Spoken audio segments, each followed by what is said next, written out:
Om Swastiastu. Perkenalkan, nama saya Ibtu Gede Wayu Ari Mahadinanda dari kelas MIPA 4, nomor absen 12. Saya sekarang akan menceritakan bagian-bagian dari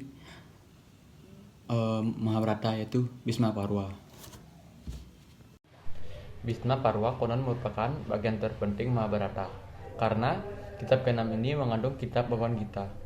Dalam Bhisma Parwa dikisahkan bagaimana kedua pasukan Kaurawa dan pasukan Pandawa berhadapan satu sama lain sebelum Bharatayuddha dimulai. Kisah Bhisma Parwa dimulai dari Arjuna dan kusurnya Krishna.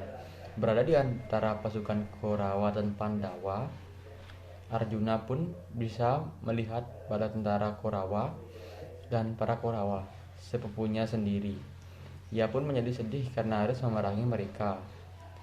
Walaupun mereka jahat, tetapi Arjuna teringat bagaimana mereka pernah dididik bersama-sama sewaktu kecil dan sekarang berhadapan satu sama lain sebagai musuh.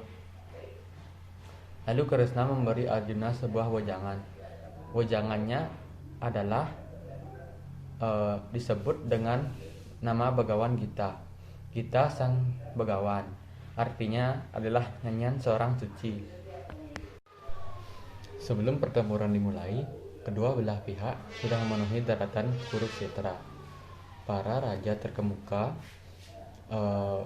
pada zaman India kuno seperti misalnya Drupada, Sukasina, Kamboja, Bahlika, Salya, Wirata, Udamanyu, Utamauja, Yuyudana, Cekitana, Purujit, Kuntiboja, dan lain-lain turut berpartisipasi dalam pembantaian besar-besaran tersebut.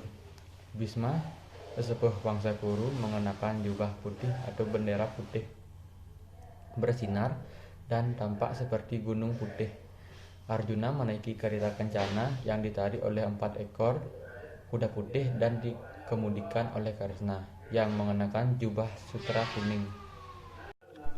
Pasukan Kaurawa menghadap ke barat, sedangkan pasukan Pandawa menghadap ke timur. Pasukan Kaurawa terdiri dari 11 divisi, sedangkan pasukan Pandawa terdiri dari 7 divisi. Pandawa mengatur pasukan membentuk formasi Vajra, formasi yang konon diciptakan Dewa Indra. Formasi Kaurawa jumlahnya lebih banyak daripada pasukan Pandawa dan formasinya lebih menakutkan.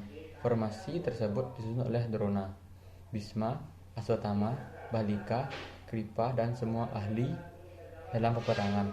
Pasukan gajah merupakan tubuh formasi, para raja merupakan kepala, dan pasukan berkuda merupakan sayapnya.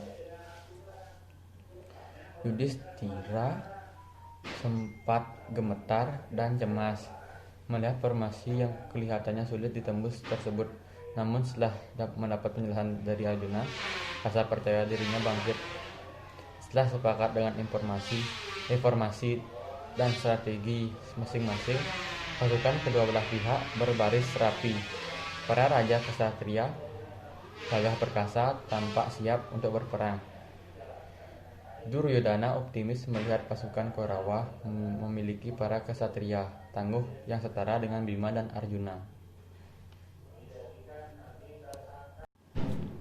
Namun ada tokoh-tokoh lain yang setara dengan mereka seperti Yuyudana, Wirata, dan Drupada yang ia anggap sebagai batu ringan dalam mencapai kejayaan dalam pertempuran. Ia juga optimis karena ksatria-ksatria yang sangat ahli di bidang militer, yaitu Bhisma, Karna, Kritawarma, Wikarna, Burisrawas, dan Kripa ada di pihaknya. Selain itu, raja agung seperti Yudamanyu dan Utamauja yang sangat perkasa juga turut berpartisipasi dalam pertempuran sebagai penghancur bagi musuh-musuhnya. Bhisma dengan diikuti oleh para raja dan ksatria dari kedua belah pihak meniup sangkala trompet atau bisa disebut juga trompet karang, mereka tanda pertempuran akan segera dimulai. Bhisma Parwa diakhiri dengan dikalahkannya Bhisma, kakek para Pandawa dan Kurawa. Bhisma mempunyai sebuah kesaktian bahwa ia bisa meninggal pada waktu yang ditentukan sendiri. Lalu ia memilih untuk tetap tidur terbentang saja di tempat tidur panahnya, atau bisa disebut juga Saratalpa.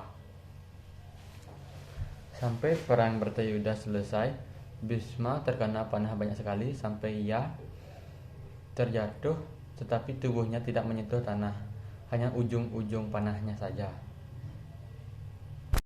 Demikian cerita yang saya sampaikan. Jika ada kesalahan kata maupun kalimat, dimohon maafkan, dan saya tutup dengan Parama Santi. Om Santi Santi Santi Om.